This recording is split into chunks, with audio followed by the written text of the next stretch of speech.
जंगल में गिरगिट की शादी थी जहां हर तरफ खुशी का माहौल था। सब जानवर तैयार हो रहे थे अपने अपने रंग और अंदाज में। तोते ने कहा, मैं डीजे हूँ, मेरी बीट्स पर सब नचाएंगे। शादी के दिन तोते ने डीजे सिस्टम लगाया और बोला, ये पार्टी जंगल हिला देगी। पहला गाना चला, बेबी को बातें पसंद है। हाथी ने नाचते हुए एक पेड़ गिरा दिया।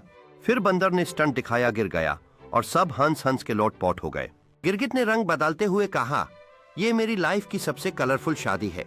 सब ने मिलकर ढोल बजाया, नच गाना हुआ और शादी बन गई जंगल का बिगेस्ट कॉन्सर्ट, सबाक। खुशी का रंग तभी चढ़ता है जब सब मिलकर मजे करें और थोड़ा सा डांस भी जरूरी होता है।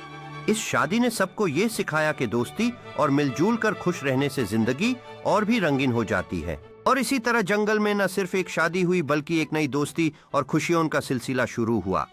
जंगल के सब जानवरों ने यह तय किया कि वो हर साल इस महफिल को याद करेंगे और मिलजुल कर सेलिब्रेट करेंगे।